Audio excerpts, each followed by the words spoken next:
nouvel épisode de Ça va tomber aujourd'hui. Nous recevons Héloïse Junier, docteure en psychologie de l'enfant à l'Université de Paris et autrice du livre Frères et sœurs, une histoire de complicité et de rivalité. Je suis ravie de te recevoir parce que, effectivement, moi aussi, je viens d'une fratrie, on est 3 et j'ai appris beaucoup de choses dans ce livre. Tu dis d'ailleurs 90% de la population occidentale a une sœur ou un frère. C'est la relation la plus longue, finalement, de notre vie. Tu casses beaucoup de mythes dans ce livre. Lequel t'a le plus surprise personnellement ? Alors, le mythe, je pense, qui est le plus ancré sur le terrain et qui est le moins ancré dans la recherche, donc le décalage est le plus fort, c'est le mythe de l'impact de notre rang de naissance sur notre personnalité. Tu vois, souvent on dit, quand tu es premier de fratrie, tu vas être plus conformiste, tu vas être plus droit, tu vas être plus juste. Quand tu es le dernier, tu vas être plus rebelle, plus créatif, plus marginal. Et en fait, ce mythe, il est très intégré dans la société. Et pour autant, ça fait des décennies de recherche qu'il a été complètement dézingué par les études. Parce qu'on dit souvent, d'ailleurs, il y a énormément de vidéos sur Internet là-dessus, que le deuxième, c'est une tornade, quoi. Le premier, tout sage, il écoute les règles. Le deuxième, la tornade. Ouais, c'est vrai. En fait, ça se confirme pas forcément. Par contre, ce qui est sûr, c'est que ton rang de naissance a un impact, mais pas sur ta personnalité. Ça va avoir un impact sur d'autres plans, comme ton niveau de vocabulaire, par exemple. On voit que les enfants, les cadets, ont moins de vocabulaire à l'âge de 2 ans que les aînés de fratrie. Étonnant, pourtant on pourrait se dire tiré par le premier. Et ben non, parce qu'en fait, l'aîné de fratrie, il a l'avantage, ou l'inconvénient, mais l'avantage d'avoir ses parents pour lui tout seul. Donc il est très stimulé pendant 1 an, 2 ans, 3 ans, 4 ans, voire 5 ans. Et donc avoir une stimulation qui va être profitable à son développement cognitif, à sa scolarité, mais aussi à son niveau de vocabulaire. Alors le cadet, du coup, il n'a pas cette stimulation, donc il va être un peu impacté sur le plan du quotient intellectuel parfois, mais aussi au niveau du niveau langagier et de la scolarité. Mais par contre, l'avantage du cadet, c'est qu'il a moins ses parents sur le dos. En fait, il a moins de pression parentale. Il est plus libre. Donc, il a moins de risque d'anxiété et de dépression. Comme quoi, en fonction, on a chacun ses petits avantages. Aucun idéal, ouais. Tu dis vouloir mettre fin aux conflits dans une fratrie, c'est comme vouloir supprimer les conflits dans un couple. C'est mission impossible. Donc on le dit, il n'y a pas la solution immédiate pour arrêter tous les conflits. En revanche, tu donnes énormément d'infos et d'études scientifiques qui permettent de comprendre les relations, peut-être même la sienne en tant que parent d'ailleurs avec sa fratrie. Et éventuellement, tu donnes quand même des outils pour, comment on peut faire face à ce constat Et en fait, ce qui est intéressant de voir, c'est qu'effectivement, on ne pourra pas évincer tous les conflits dans une fratrie, parce que l'ambivalence, elle est naturelle, elle est innée dans la fratrie. Toute fratrie est marquée par l'ambivalence et des conflits plus ou moins importants.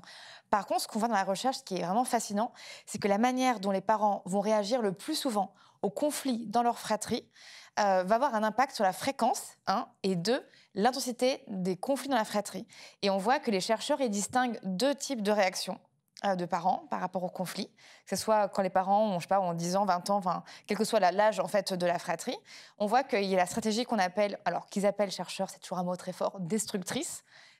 Oui, c'est toujours très fort. Destructrice.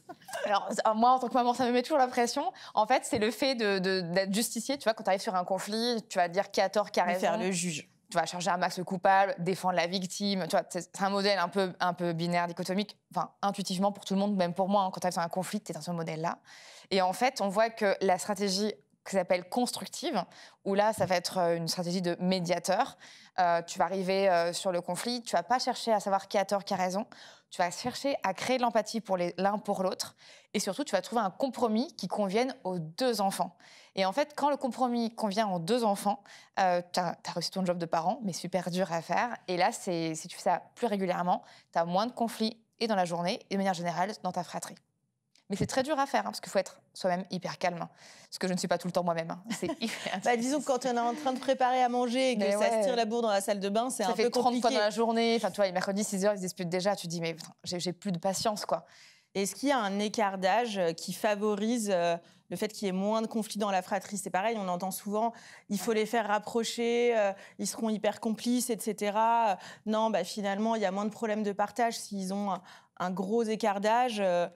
Est-ce que ça se vérifie dans les études? Alors, dans les études, dans tous les cas, ce sont que des tendances générales, c'est pas une réalité, mais c'est une grande majorité. On voit en fait qu'effectivement, quand tu as moins de 4 ans d'écart d'âge entre 2 enfants, tu as tendance à avoir plus de conflits, mais plus de jeux coopératifs, de complicité, d'intérêts communs, parce qu'ils sont plus jeunes, en fait.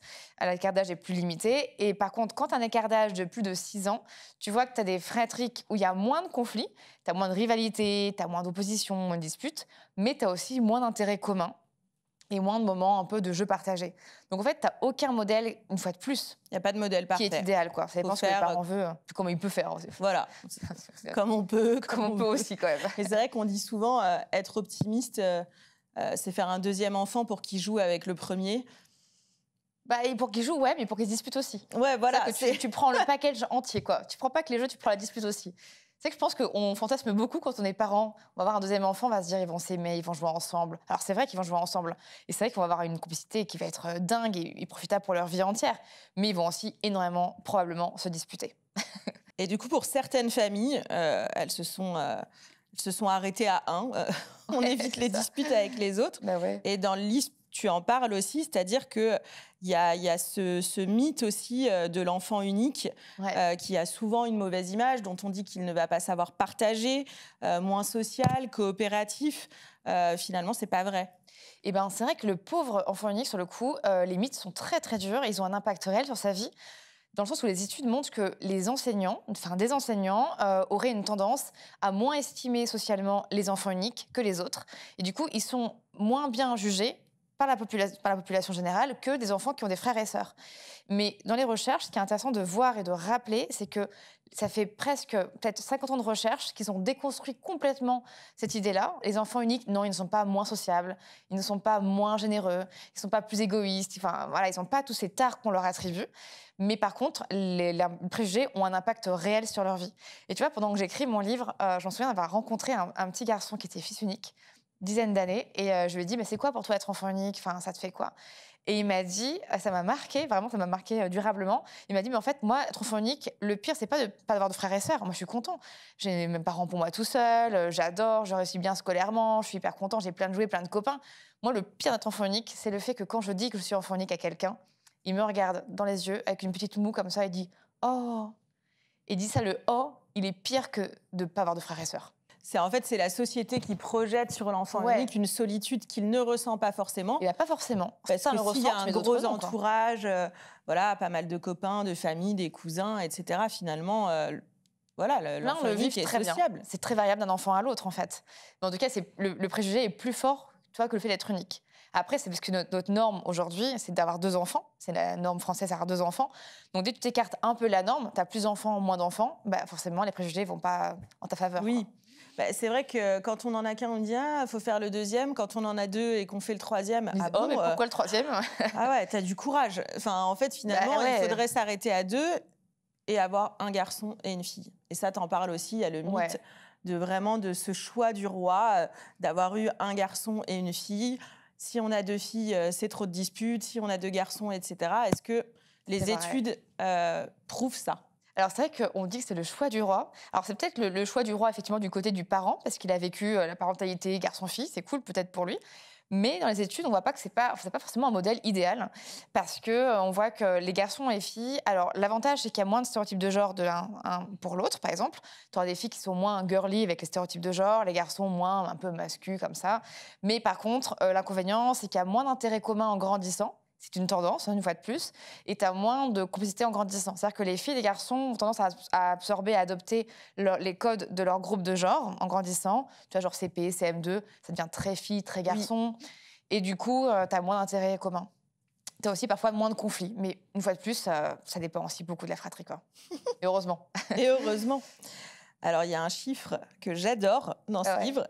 65% des familles auraient un enfant préféré. Ouais, on n'a pas le droit de le dire, ça. Horrible, ouais. Horrible. En fait, 65% des mères, 70% des pères, même si c'est environ 65% des familles.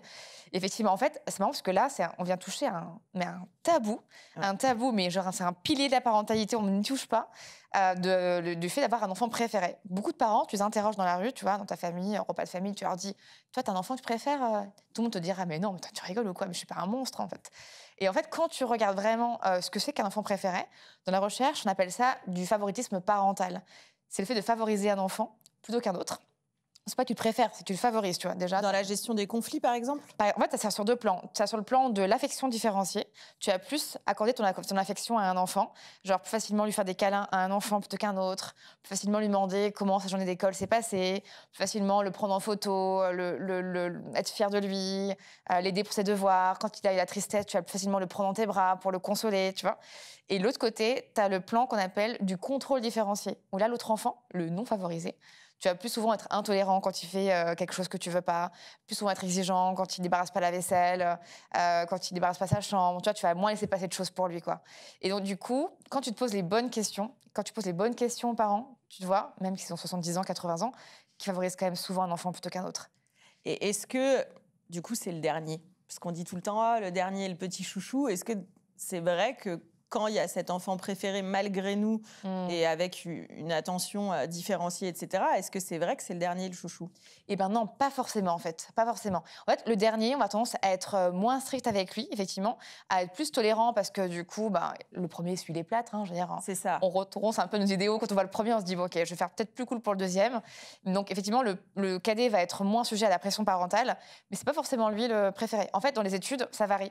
Des études disent que c'est souvent pour la mère, c'est le fils aîné qui va être le préféré, pour le père, ça va être la petite cadette. D'autres études disent absolument l'inverse. Mais en tout cas, je conseille aux familles, dans mon livre, j'ai traduit un questionnaire de recherche. Une jeune chercheuse turque a consacré sa thèse de doctorat à l'enfant préféré. Et dans son doctorat, c'est absolument génial comme travail, elle a fait un questionnaire de recherche à poser aux familles, aux parents et aux enfants. Et quand les parents lisent ce questionnaire de recherche, je vais traduire peut-être une trentaine de questions, ils voient un peu plus quel enfant pourrait être leur favori. Donc on peut faire le quiz dans le livre. Franchement, ouais. À faire par le parent, les 2 parents et par les enfants. Mais ça donne des résultats fous. Thérapie familiale. On finit chez le psy la semaine suivante. J'adore. Bon, moi, j'en ai qu'une, mais je vais aller faire ça dans toutes les fratries que je connais. Je vais aller faire ça dans la mienne, d'ailleurs. De quoi? Je vais faire ça dans la mienne, d'ailleurs. Ah oui. Ouais. Pour déconstruire le mythe de la petite dernière et la préférée. Je ne suis pas d'accord. Tu abordes aussi les familles recomposées. Comment ça se passe, les relations entre beaux enfants? Est-ce que c'est majoritairement compliqué? On parle aussi de ce qui est dit comme demi-frère et demi-sœur, donc quand il y a un parent quand même en commun. Voilà, est-ce qu'il y a des études qui montrent que c'est plus difficile? Ouais, alors largement. Alors ça, c'est vrai que c'est dur comme chapitre. Alors, moi, je ne suis pas concernée par la famille composée, mais j'ai beaucoup de personnes dans mon entourage, en tant que professionnelle, en tant que personnel, qui sont dedans. Et c'est vrai que les études montrent que déjà, une fratrie classique, ça se dispute. C'est ambivalent, ça se frite, c'est OK, c'est normal. Mais quand tu compares ça par rapport à l'entente, le plus souvent, dans les familles, dans les demi-frères, demi-sœurs, tu vois que le niveau de conflit, le niveau d'opposition, il est bien plus important, un peu plus à risque dans la famille recomposée que dans la famille classique. Dans une étude, du coup, qui portait sur les enfants, ils avaient demandé à des enfants de dessiner leur famille. Et en fait, on voyait que 85% des enfants de familles recomposées oubliaient de dessiner leur demi-frère ou leur demi-sœur dans leur famille. Enfin, ils peuvent dessiner leur chien, leur chat, des fois, tu vois, et pas leur demi-frère et leur demi-sœur.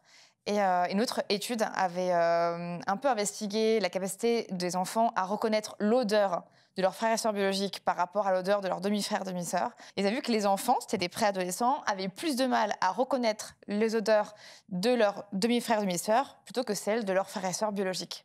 Donc même au niveau sensoriel, de l'odorat, ça impacte. Donc ça dit aussi long peut-être de la relation. Il y a peut-être aussi une histoire d'âge, à quel moment s'est formée finalement cette famille recomposée, si c'est dans la petite enfance, l'adolescence, s'il y a un énorme écart d'âge, etc. S'ils ont cohabité longtemps ensemble, si c'est la mère, par exemple, le tronc commun, ou si c'est le père, le tronc commun. Il y a plein de facteurs qui influencent, bien sûr. Ouais. Oui. Et c'est vrai que voilà, dans ton livre, tu explores un peu toutes ces pistes. On en ressort quand même rassuré. On ne fait pas nécessairement les choses mal avec nos fratries. Et voilà, il y a plein, finalement, il y a plein de situations différentes. Tu sources beaucoup, toutes les études, tous les chiffres. D'ailleurs, j'ai vraiment la fin du livre. Il y a un gros travail de biographie. Il y a vraiment un gros travail de sourcing. C'est pas des chiffres qui sortent de nulle part. Voilà, nous, ce qui rassurerait les parents, c'est OK, est-ce que quand il y a eu des conflits toute la petite enfance ou toute l'enfance, est-ce que, voilà, à l'âge adulte... C'est foutu. C'est foutu. Est-ce que c'est foutu? Est-ce que c'est foutu? Alors non. En fait, je pense qu'il y a quand même des prédicateurs. Ce qui est fou, c'est que tu vois, par exemple, la manière, dont c'est un exemple parmi d'autres, mais une étude montrait que la manière dont l'aîné va investir le nouveau-né frère ou sœur à la naissance, peut avoir un indicateur, ça peut être un indicateur sur la manière dont il va l'investir plus tard dans l'enfance. Mais en même temps, il y a tellement de variables. Et ce que j'aime bien rappeler aux parents, c'est ce que je rappelle dans le livre, ce que les études nous rappellent, nous martèlent, c'est que la relation fraternelle est une relation qui est profondément vivante et évolutive. Tu l'as dit tout à l'heure, c'est la plus longue d'une vie. Et souvent la plus longue d'une vie. Et en fait, on va voir qu'il y a des paliers, il y a des étapes dans la fratrie qui vont être marquées dans la relation. Par exemple, on voit que dans l'enfance, il y a souvent des enfants qui vont se disputer souvent, mais être complices, mais se disputer. Après, adolescence, il y a un début d'expérience non partagée, donc la relation de fratrie commence un petit peu à se distendre parfois, même pas toujours. S'il y a un premier enfant un peu en même temps, hop, ça va se rapprocher. S'il y en a un qui rentre en couple avant l'autre, ça va se distendre un petit peu. Mais on voit, mais en général, que s'il y a un divorce ou un deuil, par exemple, du côté d'un frère ou une sœur, il perd son conjoint, ça va rapprocher de nouveau les liens.